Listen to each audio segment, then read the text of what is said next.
وطن واپسی کی اجازت مانگی، اس نے اپنے 2 بال دیے کہ جب تم اسے جلاؤ گے تو میں حاضر ہو جاؤں گی۔ دے انہیں دلبر بیسوا کے پاس لائے۔ وہ 4 قیدی شہزادوں کو خوشی میں رہا کرنا چاہی تو تاج الملوک نے انہیں دغوا دیا اور محمودہ اور دلبر کے ساتھ واپس وطن کی طرف چلا۔ راستے میں شہزادے ملے جو نقلی پھول لے کر سرما ساز کو بیوقوف بنانا چاہتے تھے۔ تاج الملوک جوگی کے بھیس میں ملا۔ اس نے بتا دیا کہ اصل گل بقاؤلی اس کے پاس ہے۔ چاروں نے اس پر حملہ کر کے وہ پھول حاصل کر لیا اور باپ کی آنکھوں میں لا کر استعمال کیا، جس سے اس کی روشنی لوٹ آئی۔ گل بقاؤلی فرخ کے نام سے وزیر بنی ہوئی تھی۔ وہ پھر جادو سے باغ ارم لوٹ آئی اور خط لکھا، جسے پڑھ کر تاج الملوک وہاں آ گیا، لیکن بقاؤلی کی ماں نے اسے مزید پریشان کیا۔ اس میں آگے چل کر اور بھی کئی کردار چتراوت، راجہ اندر، روح افزا، بہرام وغیرہ آتے ہیں۔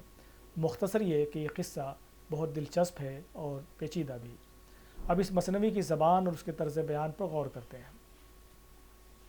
کہا جاتا ہے کہ سحر البیان کی زبان سادگی، جذبات نگاری اور منظر کشی کی مثال پیش کرتی ہے۔ دیا شنکر نسیم کی مثنوی گلزار نسیم میں بندش الفاظ کی چستی، تشبیہات و استعارات کے استعمال اور الفاظ و تراکیب کے برمحل انتخاب پر شاعر کی قدرت دیکھی جا سکتی ہے۔ رعایت لفظی اور ضلع جگت سے بھرپور اشعار ملاحظہ کیجیے۔ خوش قد و چلا گل و سمن میں، شمشاد رواں ہوا چمن میں، تھرائیں خواصیں صورت بید، ایک ایک سے پوچھنے لگی بھید، نرگس نے نگاہ بازیاں کی، سوسن نے زباں درازیاں کی۔ ان شعروں میں ضلع جگت اور رعایتوں کو دیکھا اور سمجھا جا سکتا ہے۔ خوش قد کی مناسبت سے شمشاد، صورت بید یعنی بید مجنو جو ایک طرح کی نرم گھاس ہوتی ہے، اس کی طرح تھرانا۔ بید مجنو کی خصوصیت ہے کہ معمولی ہوا سے بھی یہ ہلتی رہتی ہے۔ اسی طرح نرگس اور نگاہ اور پھر سوسن اور زبان کا رشتہ بھی قائم کیا گیا ہے۔ یہ اشعار ملاحظہ کیجیے۔ وہ سبز خط جو یاد آئے، جھنجھلا کے کہیں نہ زہر کھائے، کر یاد کہیں چہے زقن کو، کودے نہ کہیں کنویں میں باولی ہو۔ ان اشعار میں بھی مناسبتوں اور رعایتوں کا اہتمام ہے۔ سبز خط زہر کے لیے، چہے زقن یعنی تھوڑی میں جو گڈھا یا گرداب ہوتا ہے اس کی مناسبت سے، دوسرے مصرے میں کنویں اور باولی کا استعمال ہوا ہے۔ یہ نسیم کی تخلیقی قوت اور فنکاری کا کمال ہے۔ صناعی اور شوکت الفاظ کے اہتمام میں نسیم کو دلچسپی ہے۔ الماس کے وہاں تھے جھاڑ فانوس، یا جلوہ فروش تخت طاؤس، وہ ماہ کے تھا سوار شبدیس، تھا پاب رکاب شوق مہمیس، بارانے گلاب و بارش گل، ہو کر بڑھے آگے با تجمل۔ اس طرح پوری کی پوری مثنوی میں زبان و بیان کا اہتمام نظر آتا ہے۔ پروفیسر حکم چند نیر کے بقول اقتباس، گلزار نسیم اردو شاعری کے دبستان لکھنؤ کا اہم ترین زمانہ ہے۔ پنڈت دیا شنکر نسیم کے زمانے میں لکھنؤ کی شائستہ و شستہ سماجی اور ادبی زندگی سر تا سر مرصع کاری اور تکلف سے عبارت تھی۔ جگہ جگہ شعر و سخن کی محفلیں گرم رہتی تھیں اور ان میں ثنائے و بدائے اور دیگر شعری نزاکتوں کے چرچے ہوتے تھے۔ فسانہ عجائب کی شہرت و مقبولیتیں مسجع و مقفع انداز بیان کو ادبی و مجلسی زندگی میں غیر معمولی اہمیت ادا کرتی تھی۔ پنڈت دیا شنکر نسیم نے گلزار نسیم کے ذریعے لکھنؤ کے اس منفرد اسلوب کو معراج کمال تک پہنچایا۔ اقتباس ختم۔ لیکن ایک دوسری اہم خوبی یہ بھی ہے کہ نسیم نے سادہ بیانی اور محاوروں اور روزمروں کی مدد سے بھی خوبصورت اشعار نکالے ہیں۔ ایسے اشعار بھی آپ کو مل جائیں گے جو ضرب الامثال کے زمرے میں آتے ہیں۔ اشعار ملاحظہ کیجیے۔ انسانوں پری کا سامنا کیا، مٹھی میں ہوا کا تھامنا کیا، گھر بار سے کیا فقیر کو کام، کیا لیجئے چھوڑے گاؤں کا نام، دونوں کی رہی نہ جان تن میں، کاٹو تو لہو نہ تھا بدن میں، آگے ان کے فروغ پانا، سورج کو چراغ ہے دکھانا، رکھتا تھا وہ آب سے سوا تاب، چندے خورشید چندے مہتاب۔ چھوٹی بحر میں ہونے کے باوجود اس مثنوی میں مکالمے اور سوال و جواب کا انداز جگہ جگہ نظر آتا ہے۔ یہ بھی مثنوی میں یا خود نسیم کی قادر الکلامی کی ایک زندہ مثال ہے۔ چند اشعار اور دیکھ لیجئے۔ ہے میرا پھول لے گیا کون، ہے مجھے خار دے گیا کون، نرگس تو دکھا کدھر گیا گل، سوسن تو بتا کدھر گیا گل، سنبل میرا تازیانہ لانا، شمشاد انہیں سولی پہ چڑھانا، بلبل تو چہک اگر خبر ہے، گل تو ہی مہک بتا کدھر ہے، جھنجھلائی بکاولی کہ بس بس، اب ایک کہو گی تم تو میں 10، رنجور جو ہوں تو میں ہوں تمہیں کیا، مجبور جو ہوں تو میں ہوں تمہیں کیا۔ مکالمے سے شاعری میں جان سی پڑ جاتی ہے اور کم سے کم الفاظ میں زیادہ سے زیادہ معانی سمٹ آتے ہیں۔ اوپر جو اشعار پیش کیے گئے ہیں ان میں استفہام اور مکالمے کے انداز نے زور بیان پیدا کر دیا ہے۔ اس طرز ادا میں لہجے کی شگفتگی اور ایک طرح سے غصے کا رنگ دونوں واضح ہو جاتا ہے۔ مکالمے مختصر بھی ہیں اور طویل بھی۔ بقاولی کے ڈانٹ پھٹکار کرنے پر تاج الملوک کا جواب سنیے۔ بولی وہ پری بست تأمل، کیوں جی تم ہی لے گئے تھے وہ گل، کیا کہتی ہوں میں ادھر دیکھو، میری طرف ایک نظر دیکھو، ہے یا نہیں یہ خطا تمہاری، فرمائیے کیا سزا تمہاری، کہ عرض رضا ہے جو خوشی ہو، عاشق کی سزا جو پوچھتی ہو، مشکیں زلفوں سے مشکے کسواؤ، کالے ناگوں سے مجھ کو ڈسواؤ، تلوار سے قتل جو ہو منظور، ابرو کے اشارے سے کرو چور، زندہ میں جو زندہ بھیجنا ہو، اپنے دل تنگ میں جگہ دو۔ ایسے مواقع کئی مقام پر آئے ہیں جہاں مکالمے کی شکل میں جذبات و احساسات کی پیشکش ہوئی ہے اور کہیں ماجرا اور واقعات کی ترسیل کی گئی ہے۔ اس لحاظ سے گلزار نسیم میں جو تخلیقیت کی شان نظر آتی ہے وہ کم مثنویوں میں نظر آتی ہے۔ اس نوع کے چند اشعار اور ملاحظے کیجیے۔ کیا کہتی وہ دیونی کہا جاؤ، دیووں سے کہا کہ تخت لے آؤ، دو بال دیے کہ لو میری لاگ، جب وقت پڑے دکھائیو آگ، بولے کہ کدھر چلو گے کہہ دو، فردوس کے رخ کہا ادھر کو، صدقے ہو کر کہا خوش آئے، جس گل کی ہوا لگی تھی لائے، بولا شہزادہ شکر ہے ہاں، پر ہے گل آرزو سے داماں۔ اندازہ کیجئے کہ ایک ہی مصرعے میں کولن، کوما اور استفہامیہ نشان کو وہ کس طرح استعمال کرنے پر قدرت رکھتے تھے۔ ایسا بھی نہیں کہ اس استادی میں شعریت کہیں مجروح ہو رہی ہو۔ نسیم نے ہمیشہ اس بات کا خیال رکھا ہے کہ ما فی الضمیر کی ترسیل بھی ہو جائے اور شعری اوصاف بھی پوری طرح قائم رہیں۔ وہ شعری جمال کو فروغ بخشنے میں پوری مہارت رکھتے ہیں۔ مرقع کشی اور منظر کشی میں انہیں جیسے ید طولہ حاصل ہے۔ در ذیل اشعار پڑھتے ہوئے آپ کو اندازہ ہوگا کہ وہ کس خوبصورتی سے چیزوں کو، مناظر کو یا پھر جذبات یا لطیف پیکروں کو پیش کرنے پر قدرت رکھتے ہیں۔ کچھ گائیں کلیلیں کر رہی تھیں، بن میں ہری دوب چر رہی تھی، وہ ناچنے کیا کھڑی ہوئی تھی، خود راگنی آ کھڑی ہوئی تھی، سائے کی طرح سے ساتھ رہنا، جو آنکھ سے دیکھنا وہ کہنا، اس رات کو چپکی ہو رہی وہ، کل سمجھوں گی کہہ کے سو رہی وہ۔ لکھنوی شعر و ادب میں صنائع و بدائع کے استعمال سے ثقالت بھی پیدا ہوئی، لیکن ایک پرشکوہ اسلوب بھی پیدا ہوا۔ اس مثنوی میں بھی رعایتوں، مناسبتوں اور صنائع و بدائع کا استعمال ہوا ہے، لیکن بیان کی سادگی اور صفائی کی مثالیں بھی ملتی ہیں۔ جیسا کہ آپ نے اوپر کے اشعار میں ملاحظہ فرمایا، محض 27 سال کی عمر میں گلزار نسیم کی تخلیق ہوئی اور صرف 34 سال کی عمر میں دیا شنکر نسیم کا انتقال ہو گیا۔ گلزار نسیم کی زبان کے حوالے سے شگفتگی، موزونیت اور دلکشی کی باتیں کی جاتی ہیں۔ مروجہ روزمروں اور محاوروں کے برمحل استعمال نے ایسی شان پیدا کر دی ہے کہ دیکھتے ہی بنتی ہے۔ ڈاکٹر شکیل الرحمن کے بقول، تہذیب کی روشنی کی کرنیں زبان پر کچھ اس طرح پڑی ہیں کہ محاورے اپنی چمک دمک لیے اس میں جذب ہو گئے ہیں، سادگی حسن و جمال کا حصہ بن گئے ہیں، نظم میں جو محاورے استعمال ہوئے ہیں وہ اسلوب کے حسن میں اضافہ کر رہے ہیں۔ بہرحال زبان کے استادانہ استعمال اور اسلوب کی ندرت کے سبب گلزار نسیم کی جو اہمیت اور شہرت ہے وہ اپنی جگہ مسلم ہے، لیکن اب ذرا دیکھیے کہ مختلف کرداروں کے جذبات کی عکاسی کس کس طرح کی گئی ہے۔ حالانکہ باطن میں چل رہی ہلچل یا پیدا ہو رہی کیفیت کو پیش کرنا مشکل کام ہوتا ہے۔ تاج الملوک ایک مقام پر غسل کرنے والی پریوں کے کپڑے چھپا دیتا ہے۔ جب پریاں اپنے کپڑے لینے آتی ہیں تو کچھ اس انداز میں آتی ہیں۔ ملاحظہ کیجیے اشعار۔ جھک جھک کے بدن چراتی آئیں اور رک رک کے قدم بڑھاتی آئیں، دکھلائی کسی نے چشم جادو، چکائی کسی نے تیغ ابرو، جھنجھلا کے کہا کہ لاؤ مانو، ہم کو بھی بقاؤلی نہ جانو۔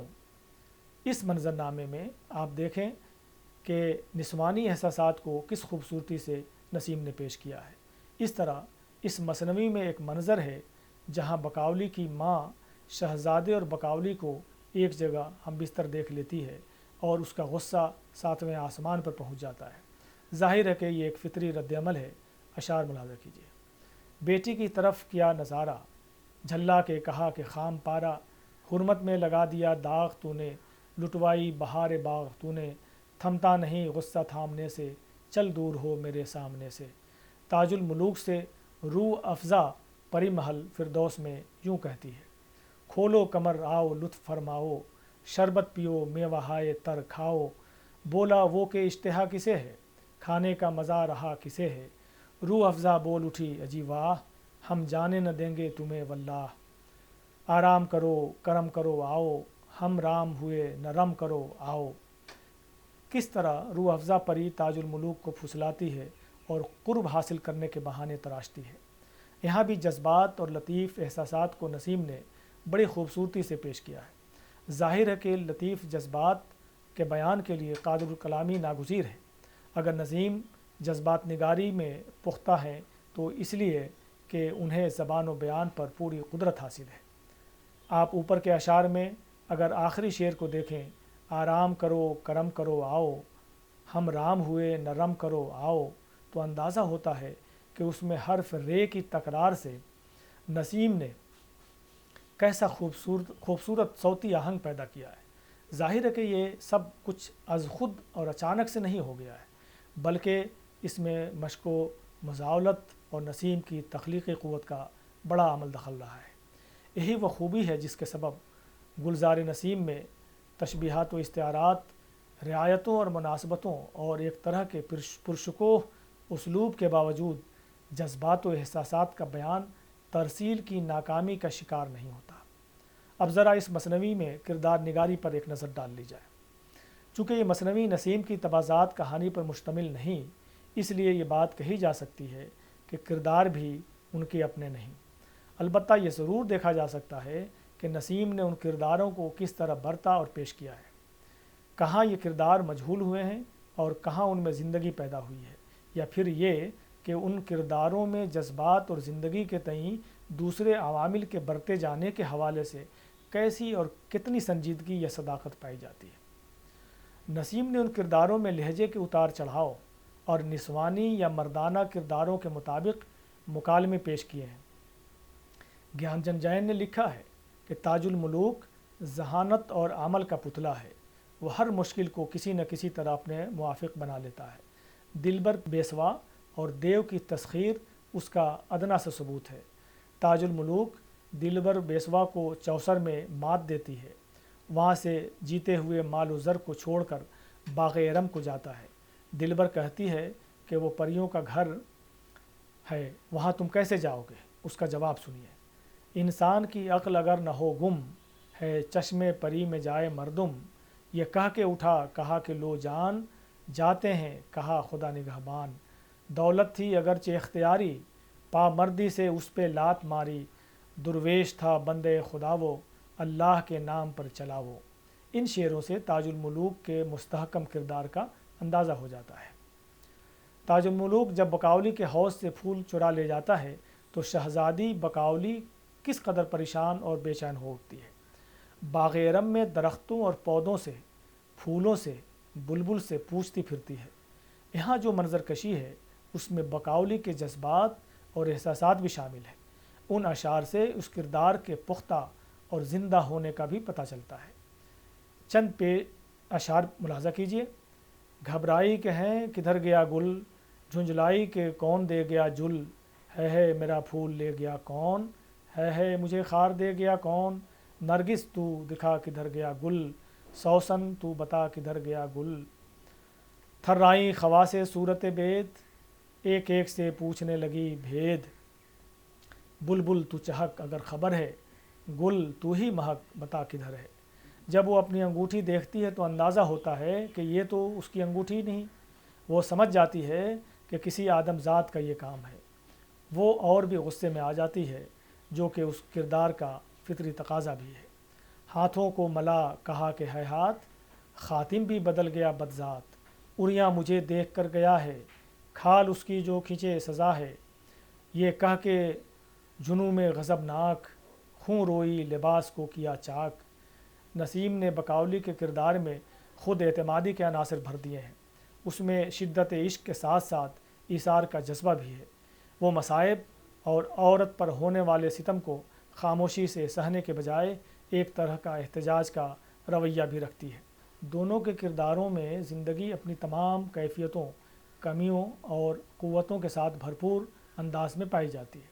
دونوں ذہین ہیں، فعال ہیں اور مسائل اور مصائب سے نبرد آزما ہونے کے لیے ہمہ وقت تیار رہتے ہیں۔ ایسی کوئی صورتحال سامنے نہیں آئی کہ وہ مشکل یا مصیبت سے گھبرا کر، مجہول اور بے دست و پا ہو کر انفعالیت کا شکار ہو کر رہ گیا ہو۔ دوسرے کرداروں میں راجہ اندر، حسن آرا، حمال، دیو، چتراوت، بہرام، وزیرزادہ، روح افزا پری وغیرہ ہیں۔ جنگل میں تاج الملوک ایک دیو کے مد مقابل ہوتا ہے۔ اس کردار کو دہشت اور ہیبت کا مرقع بنا کر فطری دیو بنایا دیا گیا ہے۔ وہ دیو بھوکا تھا۔ نسیم کی زبانی دیو کا نقشہ دیکھیے۔ دانت اس کے تھے گورکن قضا کے، دو نتنے رہے عدم کے ناکے، بھوکا کئی دن کا تھا وہ ناپاک، فاقوں سے رہا تھا پھانک کر خاک، بولا چکھوں گا میں یہ انسان، اللہ اللہ شکر احسان۔ سارے کرداروں پر تفصیلی روشنی ڈالنے کی یہاں گنجائش نہیں ہے۔ اس حوالے سے اتنی بات کہی جا سکتی ہے کہ دیا شنکر نسیم نے اپنی مثنوی میں اپنی تخلیقی قوت کی مدد سے ایک نئی روح پھونک دی ہے، حالانکہ اس کی بنیاد ایک پرانے قصے پر رکھی گئی ہے۔ اگر نسیم کی قوت تخلیق کمزور ہوتی تو شاید ایک قصہ پارینہ اس قدر مرکز نگاہ نہ بن پاتا۔ کرداروں کے جذبات کا بیان ہو یا ان کے چہروں اور بشروں کا، ان کے طرز حیات کا ذکر ہو یا ان کے نجی عشقیہ احساسات کا، نسیم نے ہر جگہ تخلیقی ہنرمندی سے کام لے کر اس مثنوی میں ایک نیا جوش اور شعریت کا رنگ بھر دیا ہے۔ کردار نگاری اور زبان و اسلوب کے ساتھ ساتھ نسیم نے اپنی اس مثنوی میں مختلف بھاؤں کو بھی برتا ہے۔ جب نسیم اس مثنوی میں شدید محبت اور جنسی جذبے کا ذکر کرتے ہیں تو اسے رتی بھاؤ کے زمرے میں رکھا جاتا ہے۔ فن پارے سے چند اشعار ملاحظہ کیجیے جن سے اندازہ ہو جائے گا کہ رتی بھاؤ سے کیا مراد ہے۔ کرتی تھی جو بھوک پیاس بس میں، آنسو پیتی تھی کھا کے قسمیں، آنے لگے بیٹھے بیٹھے چکر، فانوس خیال بن گیا گھر، رحم اپنی جوانی پر ذرا کر، منہ دیکھ تو آئینہ منگا کر۔ اس کے علاوہ خوف، غم، مسرت، حیرت جیسے بھاؤں کے بہت سے رنگ اس مثنوی میں نظر آتے ہیں۔ چند شعر اور: گھبرائی کہ ہیں کدھر گیا گل، جھنجھلائی کہ کون دے گیا جل، ہے میرا پھول لے گیا کون، ہے مجھے خار دے گیا کون۔ ایسی شاعری میں جذبے کی پیشکش میں محاکاتی رنگ ابھر آئے تو فن پارہ مزید دلکش اور معنی افزا ہو جاتا ہے، واقعہ بھی مصور ہو کر سامنے آ جاتا ہے۔ اشعار ملاحظہ کیجیے: واں زلف نے کھائے پیچ در پیچ، ترا کلغی پہ یاں تھا سر پیچ، آنچل ہوئے واں حجاب عارض، صحرا ہوا یاں نقاب عارض۔ چتون کو ملا کے رہ گئی ایک، ہونٹوں کو ہلا کے رہ گئی ایک، وہ ناچنے کیا کھڑی ہوئی تھی، خود راگنی آ کھڑی ہوئی تھی، چلتی تو زمیں پہ سرو گڑتے، باتیں کرتی تو پھول جھڑتے۔ شاعری میں تہذیبی ثقافتی عناصر کی کارفرمائی ضرور ہوتی ہے۔ جیسا کہ آپ کو معلوم ہے ان مثنویوں کے مصنفین ہندوستانی ہیں اور بیشتر مثنویوں کے پس منظر اور زمینیں ایرانی یا عجمی ہیں۔ اس مثنوی گلزار نسیم میں بھی ما فوق الفطری کردار اور ایرانی قصے کے باوجود ہندوستانی عناصر کی موجودگی اس بات پر دلالت کرتی ہے کہ شاعر اپنی طبیعت اور ذہنی ساخت کے مطابق اشیاء اور تناظر میں ہم آہنگی پیدا کر لیتے ہیں۔ گلزار نسیم کی فضا بندی کو دیکھتے ہوئے پروفیسر گوپی چند نارنگ لکھتے ہیں، ان میں اسلامی داستانوں اور ہندی لوک کہانیوں کے عناصر ساتھ ساتھ جلوہ گر نظر آتے ہیں۔ ان کے بعض حصوں میں امیر حمزہ، الف لیلہ، یعقوب و یوسف اور بوستان خیال سے ملتے جلتے واقعات پائے جاتے ہیں، تو کچھ حصے مہابھارتی قصے کہانیوں، راجہ اندر سے متعلق مشہور لوک کتھاؤں، پنچ تنتر، شک سپستی اور بیتال پچیسی سے ماخوذ ہیں۔ دولہے کو سہرا باندھنا، سر پر چتر باندھنا، پھولوں کا ہار، پان کے بیڑے کا استعمال، ٹونا گانا، ہریالے بننے کا شور، چکنی ڈلی اور الائچی، راگ راگنی جیسے الفاظ و تراکیب سے ایک طرح کی ہندوستانی فضا مرتب ہوتی ہے۔